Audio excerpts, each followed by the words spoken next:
사도 야고보가 쓴 편지 중에 한 부분을 우리는 오늘 묵상하게 됐습니다.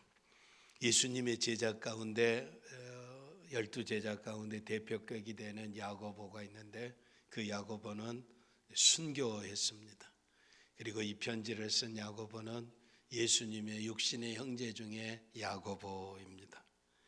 오늘 말씀 속에서 우리는 기도하는 자세에 대해서 주님 주시는 말씀을 듣기를 원합니다. 야고보의 또 다른 별명이 있는데 그 야고보는 낙타의 무릎이라고 하는 별명을 가지고 있습니다. 낙타는 큰 짐승인데 사람을 태운다든지 또 짐을 싣기 위해서는 무릎을 꿇어야 합니다. 그러니 무릎을 얼마나 평생토록 꿇으니까 무릎에 굳은 살이 밝혀졌어요. 아주 넙직한 굳은 살이 밝혀졌다. 그러니까 야고보를 가리켜서 낙타의 무릎이라고 하는 것은 야고보는 기도의 사람이었다는 사실입니다. 그만큼 기도를 많이 했던 사도입니다. 기도는 우리 신앙의 사람들에게 영적인 호흡과 같은 생명과 같은 것이다 라고 하는 사실입니다. 생명이다 라고 하는 것은 기도 없이는 생명이 없다라고 하는 사실, 기도하지 않고는 살 수 없는 것이 신앙인이다라고 하는 사실입니다. 오늘 본문 말씀 가운데 싸움이 어디로 나느냐, 다툼이 어디서 나오느냐, 너희 지초 중에 싸우는 정욕으로부터 나오는 것이 아니냐, 인간의 모든 욕심들이 이제 가지기 위해서 다투고 싸운다라고 하는 사실입니다. 세상은 다 싸움의 연속이라고 이야기할 수 있습니다. 심지어는 어느 정도인가, 이제 너희가 욕심을 내어도 얻지 못하고 살인하고 시기해도 능히 얻지 못한다. 사람들이 이야기하게 될 때 그까짓 거 죽기를 각오하면 못할 일이 어디 있겠느냐. 그래서 생명을 내어놓고 싸웁니다. 쟁취하기를 원합니다. 이제 저항하고 또 항쟁하는 사람들 보면 머리띠를 두르고, 그런데 거기다가 구호를 붙이는데 결사, 죽음을 각오하고 이제 투쟁한다라고 하는 사실입니다. 사람들은 죽음을 각오하고 투쟁하면 이룰 수 있을 것이라고 생각하는데 우리가 잘 깨달아야 합니다. 여기 말씀 가운데 주님은 야고보를 통해서 너희가 다투고 싸우고 살인하고 시기해도 얻지 못한다라고 말씀하고 있습니다. 싸워서 이길 것 같으면 못할 것이 어디 있겠습니까? 이 세상 역사는 이제 전투하는 역사, 싸움의 연속이라고 이야기를 합니다. 싸워서 이길 것 같지만 안 된다, 얻지 못한다 라고 이야기하고 있습니다. 죽음을 내걸고 싸워도 안 된다라고 하는 사실입니다. 그러니 쓸데없는 일에 귀한 목숨 바치지 말고 바로 사실 수 있기를 바랍니다. 이제 얻을 수 있는 방법이 있습니다. 죽어도 안 되고 싸워도 안 되고 다투어도 안 되지만 얻을 수 있는 것, 승리할 수 있는 것, 쟁취할 수 있는 것 무엇입니까? 너희가 얻지 못하면 구하지 아니하며, 다른 말로 이야기하면 얻기를 위해서는 구하라라고 하는 사실입니다. 기도하라라고 하는 사실입니다. 오늘 우리의 인생에 해결해야 할 문제들이 너무 많습니다. 개인적으로, 가정적으로, 또 국가적으로, 교회적으로 해야 할 일들이 너무 많은데 우리가 능력이 없습니다. 우리 능력 가지고는 안 됩니다. 생명을 걸고 싸워도 안 된다고 이제 말씀하고 있습니다. 구해야 한다, 기도해야 한다라고 하는 사실입니다. 중요한 것은 인간의 겉사람이 아니라 속사람이고, 속사람이 구하여야 한다. 구하여야 한다는 것은 하나님은 주신다라고 하는 사실입니다. 하나님은 주실 수 있다라고 하는 사실입니다. 하나님은 해결하신다라고 하는 사실입니다. 너희가 이제 얻지 못하면 구하지 아니함이라고 그랬으니까 기도하면 얻는다라고 하는 사실입니다. 우리의 삶 속에서 우리가 낙심하지 아니하노니 겉사람은 우패하나 우리의 속은 날로 새롭도다라고 고린도후서 4장 16절에 말씀하고 있습니다. 우리의 육체는 태어나면서부터 무덤을 향해 죽음을 향해 가고 있지만 우리의 속사람은 거듭난 순간 천국을 향해 가는 줄 믿습니다. 그러므로 날로 새롭다라고 하는 사실입니다. 날로 새로워지는데 속사람이 더 건강해져야 한다는 사실입니다.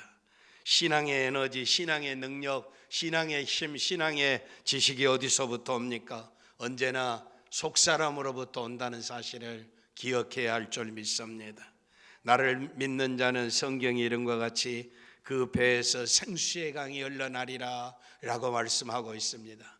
그 배라라고 하는 것은 인간의 육체의 배가 아닙니다. 이 배라라고 하는 것은 인간의 깊은 속사람이라고 하는 사실입니다. 속사람으로부터 생수가 흘러넘쳐 우리의 삶 전체가 생명의 환희를 노래하고 풍성한 삶을 이제 누린다라고 하는 사실입니다. 그러므로 겉사람은 화려하지만 속사람이 병들어 있고 늙어버렸으면 이 생명의 환희를 누릴 수 없다는 사실입니다. 인생의 풍성함을 누리지 못한다라고 하는 사실입니다. 그렇다면 기도하는데 나는 기도 많이 했는데 이제 응답이 없다, 얻지 못한다, 내 모양은 왜 이 모양이냐라고 이야기할 수 있습니다. 그런 사람들을 위해서 3절 4절 말씀하고 있습니다.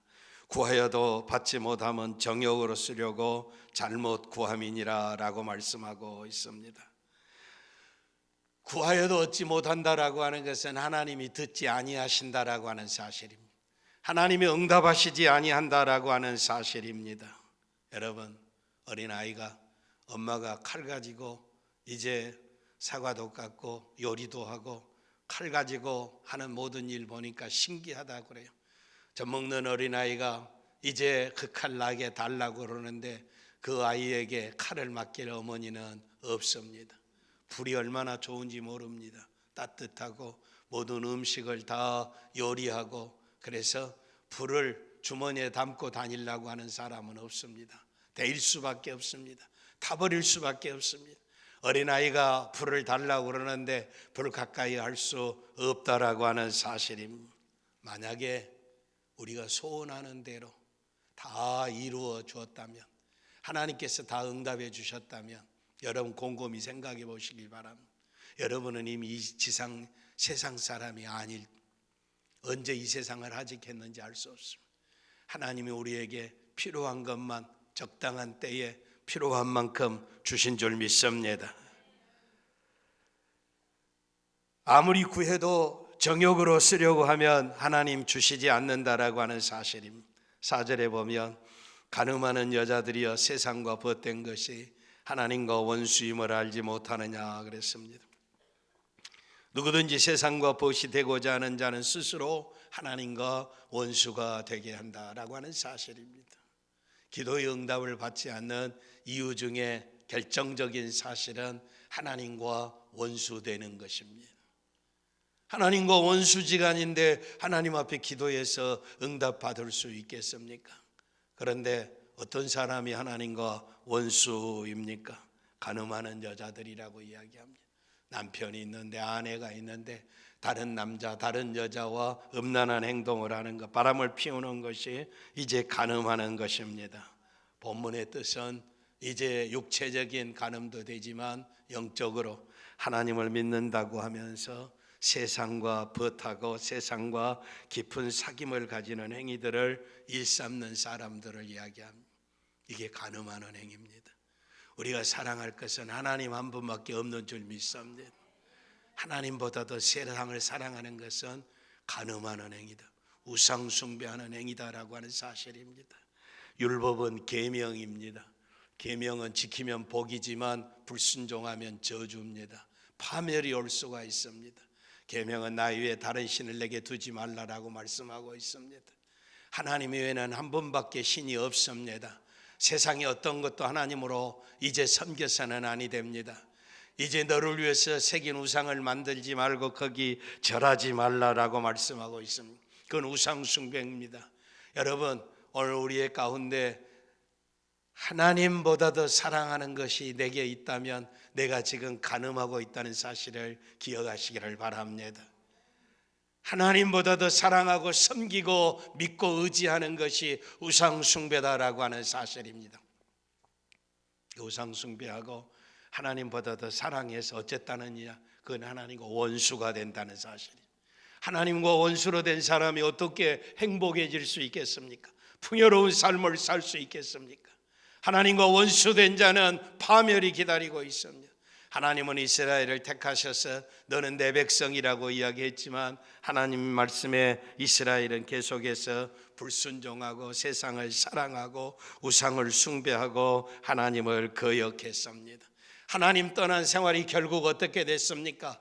전쟁에 나가서 패배하고 실패하고 그리고 포로로 끌려가고 비참한 노예 삶을 살았습니다. 불순종하는 인생들, 하나님보다 더 세상을 사랑하면 그것들이 자기의 올무가 되어지고 파멸로 이끌었다라고 하는 사실입니다.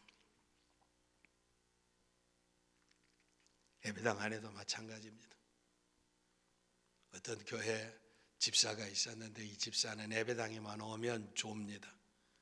밖에 나가서 춤추고 노래 부르고 사람 말단에는 아주 생생해 갖고 나는데 예배당에만 오면 졸아요. 그런데 예배당에 와서 목사 설교한 지 한 10분 지나서 조는 것은 이거 목사 책임이지만 예배당에 오자마자 조는 것은 자기 책임이야. 맞죠?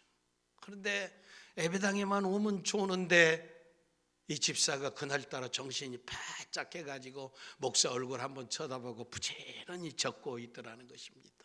그래서 목사가 생각하기를 은혜 받는 모양이다.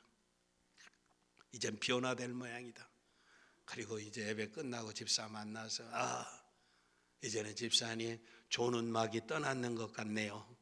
그렇게 물었더니 목사님 그거 내일 갯날인데 개 순번 정리하고 내가 적은 거예요. 목사 설교하는데 저는 갯날 누구 먼저 줄 것이냐 개탈 순서 적었다는 거예요. 예배당에 와서 예배를 드리고 있는 것 같지만 생각은 세상을 향해 있고 아들, 딸이 있고 돈에 있고 사업에 있고, 이건 하나님 사랑하지 않는 사람입니다. 이건 불쌍한 사람이에요. 세상과 짝하는 사람이에요.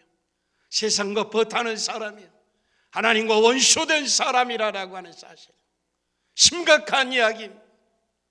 오늘 우리들의 인생의 삶 속에서 하나님이 나의 하나님이시고 나의 아버지이시고 예수님이 나의 구주이시고 나의 생명이신데 어찌 세상과 짝하여 간음하는 인생으로 음란하고 우상숭배하고 복받기를 원하느냐라고 하는 사실입니다. 몸과 입술만 예배당에 와 있지 형식적으로 와 있는 사람, 전혀 생각이 담겨 있는 사람, 하나님의 영광을 위해서 예배 자리에 참석해 있는 것이 아니라 나의 명예와 나의 이익과 나의 생각과 나의 세상 것으로 가득 차 있는 사람은 우상숭배하는 사람, 예배당에 와서도 간음하는 사람이 될 수 있다는 사실입니다. 예배당에 와서도 우상숭배하고 있다는 사실입니다. 왜 예배합니까? 왜 기도합니까? 왜 찬송합니까? 하나님보다 더 사랑하고 하나님의 위대한 영광을 드러내는 믿음의 사람들 되시기를 바랍니다. 기도는 속 사람에게 생명이라는 사실을 기억해야 합니다. 인간의 육체가 1분 이상 호흡을 하지 아니하면 이제 산소가 결핍돼서 뇌에 손상이 오고 1분만 호흡을 멈춰 3분만 호흡이 멈추면 심장에 이상이 와서 비정상적으로 치명적인 타격을 이룬다는 사실입니다. 1분 3분 아무것도 아닌 것 같은데 완전히 이 사람 병신되고 죽을 수 있는 게 이게 호흡이라는 사실입니다. 사람이 금식 먹지 않고 기를 쓰고 안 먹어도 산다, 안 마시고도 산다라고 기를 쓰고 살면 30일, 40일은 살 수 있다고 그럽니다. 안 먹어도 살아요. 한 달은 살아요. 40일도 살아요. 그러나 호흡은 5분만 멈추어서면 끝장이다라고 하는 사실입니다. 생명체에게 호흡은 필수다라고 하는 사실입니다. 그러므로 사람들에게 내가 무엇을 먹을까, 무엇을 마실까, 먹는 것보다 마시는 것보다 더 중요한 것은 호흡인 줄 믿습니다.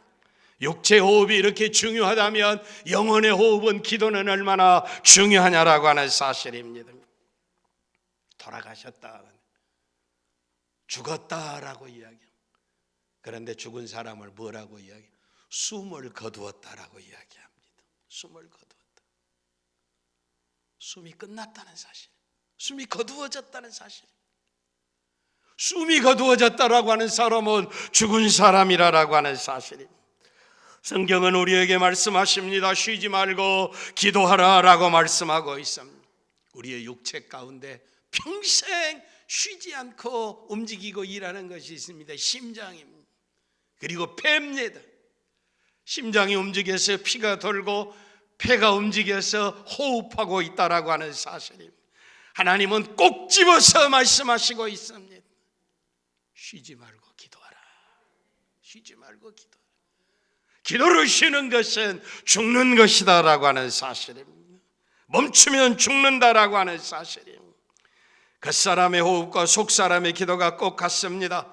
호흡이 끝이면 남는 것은 죽음뿐이다라고 하는 사실입니다. 그러므로 기도가 이제 끝이면 속사람도 쇠약해집니다. 이것이 어쩔 수 없는 신앙의 법칙입니다. 한동안 기도하지 않는데 아직도 가슴이 조여오지 않는다면 중증 환자입니다.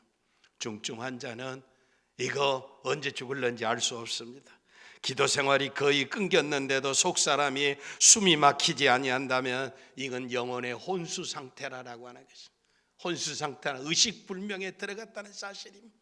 내가 지금 살고 있는지 죽는지도 모르고 영혼의 호흡이 끊어져 버렸는데도 답답하지 않다는 사실입니다. 신앙의 사람이 이렇게 되면 내 영혼이 지금 혼수 상태고 중증 환자에 들어갔다라고 하는 것을 깨달으시기를 바랍니다. 기도하지 아니하면 아무리 믿음이 좋은 것 같아도 소용이 없습니다. 그 신앙은 가짜입니다. 기도를 쉬면 죽음이라고 하는 사실입니다. 그러므로 기도는 쉬지 말고 기도해야 하는 것은 내가 죽을 것 같아도 기도해야 합니다.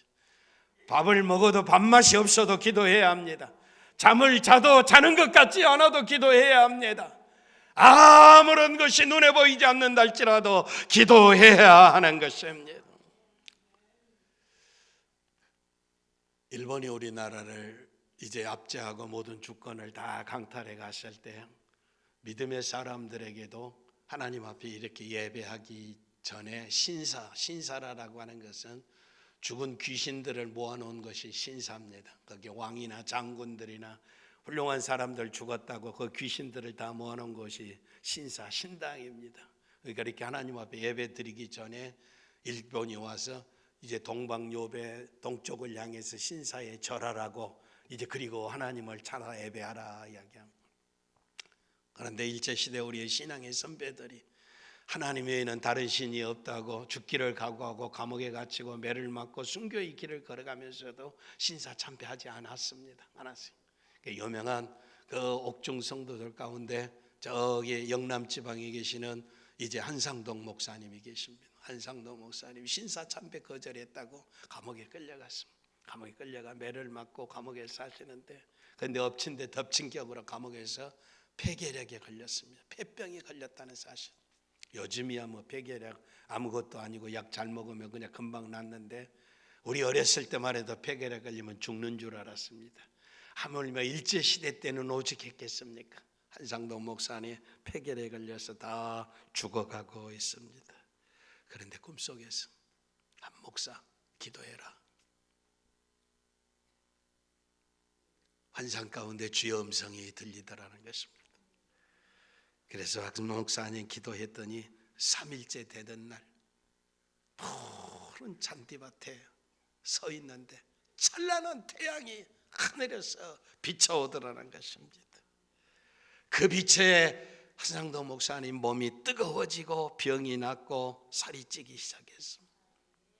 순간 건강을 회복하고 일본이 폐망하는 그날까지 감옥살이 잘하다가 나와서 고려신학교 고려파를 세우고 한국의 수진 성도로 진리를 지킨 성도로 이름난 한상돈 목사님이 되신 것입니다. 감옥에 갇혀서도 폐결에게 죽어가도 기도하면 하나님이 치료해 주신 줄 믿습니다. 하나님은 하나님의 영광을 위하여 기도하면 반드시 응답하신다는 사실을 믿고 기도하시기를 바랍니다. 그러나 하나님과 원수 되어지면 응답받을 수가 없습니다. 하나님과 원수된 것을 정리하시기를 바랍니다. 내가 하나님보다 더 사랑하는 것이 있어서는 아니 될 줄 믿습니다. 그것은 계명을 어기는 것입니다. 그건 우상숭배입니다. 우상숭배하고 계명을 어기고 어떻게 하나님의 응답을 받기를 기다리냐라고 하는 사실이, 우리는 너무 세상을 더 사랑하고 세상에 있는 것들을 하나님처럼 생각하는데, 정신 나간 인간이 오늘 주일날인데 낚시질 갈 것이냐, 등산 갈 것이냐, 단풍놀이 갈 것이냐, 이것 때문에 고민하는 인생이 있다면 자기 신앙 점검해 보아야 합니다. 오늘 주의 날입니다. 주의 거룩한 날입니다. 생명의 날입니다. 영원히 천국에 들어가는 영광스러운 맛을 보여주는 날입니다. 이 거룩한 장소를 두고 어디 세상과 짝하고 원수 노릇하겠느냐라고 하는 사실입니다. 하나님 사랑하시기를 바랍니다. 어느 정도 하나님을 사랑해야 하느냐? 5절에 너희가 하나님이 우리 속에 거하게 하신 성령이 시기하기까지 사모한다 하신 말씀을 헛된 줄로 생각하느냐? 하나님은 사랑이라고 그러시고 하나님은 선이라고 그러시고 하나님은 좋으신 분이라고 그러는데, 말로만 하나님 사랑 그러지 마시고 하나님이 얼마나 우리를 사랑하시느냐라고 하는, 성령이 시기하기까지 우리를 사랑하신다는 사실입니다. 성령은 진리의 영이고 거룩한 영인데 하나님이 나 사랑하신다는데 왜 시기합니까? 그래 하나님조차도 시기하실 만큼 우리를 그렇게 사랑하신다는 사실입니다. 얼마나 하나님이 우리를 사랑하셨으면 자기 아들을 십자가에 내어주고 우리를 죄 가운데서 구원해 주신 하나님이십니다. 여호와 하나님은 질투하시는 하나님이십니다. 여호와 하나님은 거룩하신 하나님이십니다. 그 사랑으로 우리를 사랑하신다라고 하는 사실입니다. 우리가 이 하나님을 사모함으로 기도해야 할 줄 믿습니다. 사모한다라고 하는 말은 정이 들어서 애틋하게 그리워한다라고 하는 사실, 간절히 기다린다라고 하는 말씀입니다. 하나님께서 우리를 사랑하시되 우리 속에 계신 성령께서 시기하기까지 우리를 사랑하신다. 얼마나 우리를 사랑하셨으면 자기 아들을 십자가에 내어주고 피 흘리기까지 사랑하셨겠는가? 우리가 이런 하나님 얼마나 우리가 사모해야 하겠느냐라고 하는 사실이에요. 하나님을 사모하시기를 바랍니다. 이런 마음으로 기도해야 할 줄 믿습니다. 내가 기도하지만 주시면 좋고 안 주셔도 뭐 별 상관없습니다. 건성으로 때우는 이런 식의 기도가 응답받을 것이라고 생각하지 않기를 바랍니다. 사모하는 심령으로 기도해야 한다는 게, 간절한 마음으로 기도해야 한다는 사실입니다. 간절한 마음으로 사모하는 심령으로, 애틋한 심령으로 하나님의 사랑을 찾을 때 내가 이렇게 기도하면 인내하면서 기다릴 수 있을 줄 믿습니다. 근데 우리는 무엇을 기도했는지도 몰라요. 무엇을 기도했는지도 모르는데 응답을 기다린다는 그 자체가 잘못되었습니다. 사모하는 마음으로 간절히 바라며 기도하면, 끝까지 기도하면 인내할 수 있을 줄 믿습니다. 응답이 올 때까지 기다릴 수 있을 줄 믿습니다. 20세기의 초에, 1900년도의 초에 미국 서부의 작은 도시에서 있었던 실화입니다. 실제 이야기입니다. 어느 날 10살 정도의 남자아이가 손에 $1를 쥐고 거리에 있는 상점마다 돌아가면서 이렇게 물었습니다. 안녕하세요. 혹시 하나님 파시나요? 하나님 파시냐고 물었습니다. 그런데 가게마다 그런 것 안 판다고 그러고, 어떤 사람들은 장사 방해한다고 내어 찍고 쥐어받고 이렇게 하루 종일 다녔는데 하나님 파느냐고 물어보는데 하나님 파는 데가 없어요. 하루 종일 돌아다니고 해가 뉘우뉘우지고 석양이 오는데 69번째 어느 가게를 들어갔는데 안녕하세요, 혹시 하나님 파세요? 라고 또 역시 계속해서 지치지 않냐고 물었는데 가게 주인이 60이 넘은 노인이었습니다. 노인은 미소를 지으면서 이 어린 소년을 맞이했습니다. 얘야, 하나님 사서 무엇 하려느냐? 그러자 하루 종일 다녔는데 냉대하고 꾸지람하고 업신여기고 멸시받았는데 자기를 기쁨으로 마주다 주니까 울컥해서 감동해서 눈물을 흘리고 그리고 자기 사연을 털어놓고 이야기하기 시작했습니다. 아이는 일찍이 부모님을 여의고 세상을 떠나서 홀로 됐는데 삼촌이 지금 돌보아주고 있다는 사실입니다. 그런데 돌봐주고 있던 삼촌이 건축 현장에 가서 현장에서 떨어져 혼수 상태에 빠졌다는 사실입니다. 그래서 병원에 입원해서 치료를 받고 있는데 이 아이에게 의사 선생님이 이야기합니다. 삼촌을 치료할 수 있는 것은 하나님밖에 없다라고 하는 이야기를 한 것입니다. 하나님밖에 없다. 그래서 이 아이는 야, 하나님은 신기한 것이다. 하나님은 신기한 것이구나.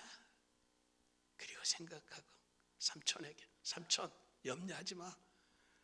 내가 하나님을 이제 찾아서 사올 테니까 기다리라고. 그리고 의사에게 이야기하고 이제 뛰쳐나갔습니다. 아이의 말을 들은 노인은 눈시울이 붉어졌습니다. 그래서 노인이 아이에게 묻습니다. 야, 돈은 얼마나 가지고 있느냐? 아이가 대답했습니다. 1달러예요. 잘 됐구나. 잘 됐구나.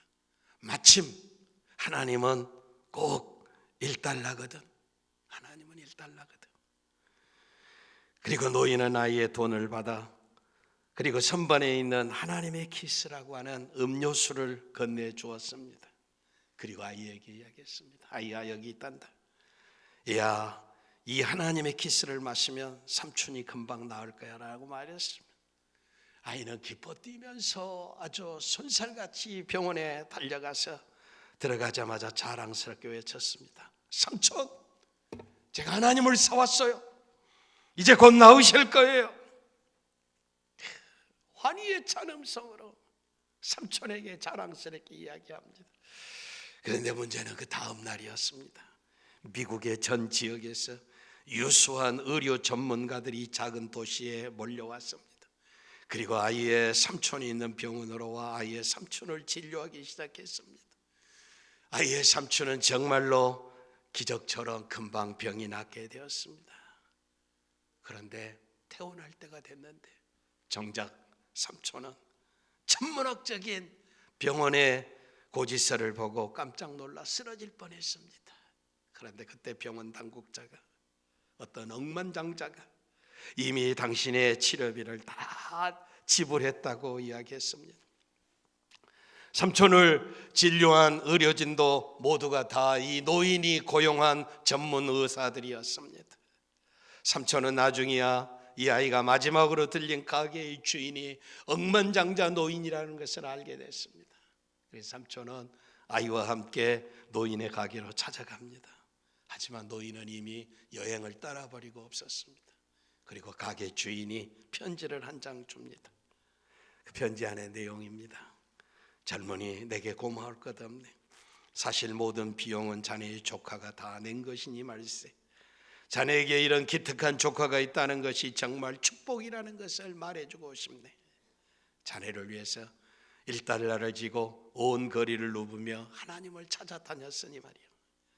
하나님에게 감사하게 자네를 살린 것은 그분이니 말일세. 우리도 이런 간절한 마음으로 하나님을 찾을 수 있기를 바랍니다. 애틋한 마음으로 하나님을 찾을 수 있기를 바랍니다. 사모하는 심령으로 하나님을 찾을 수 있기를 바랍니다. 하나님과 원수된 것은 이제 정리하시기를 바랍니다. 하나님과 원수된 인생의 삶을 계명을 어기고 하나님보다도 사랑하는 것을 가지고는 응답을 받을 수 없다는 사실입니다. 땅 위에 살아가는 동안 또 우리가 하나님 앞에 기도할 때는 겸손해야 합니다. 하나님은 겸손한 자를, 교만한 자를 물리치시고 겸손한 자에게 은혜를 주시는 것입니다. 나는 마음이 온유하고 겸손하니 나의 멍에를 메고 내게 배우라, 그러면 너희 마음이 쉴문 얻으리라고 말씀하고 있습니다. 오늘 6절에 더욱 큰 은혜를 주시나니, 하나님이 교만한 자를 물리치시고 겸손한 자에게 은혜를 주신다고 말씀하고 있습니다. 왜 기쁨이 없고 왜 평강이 없습니까?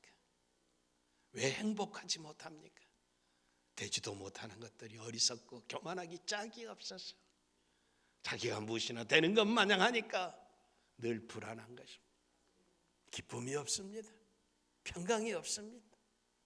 왜 열심히 산다는데, 왜 충성한다는데, 왜 하나님 사랑한다는데 왜 기쁘지 못합니까?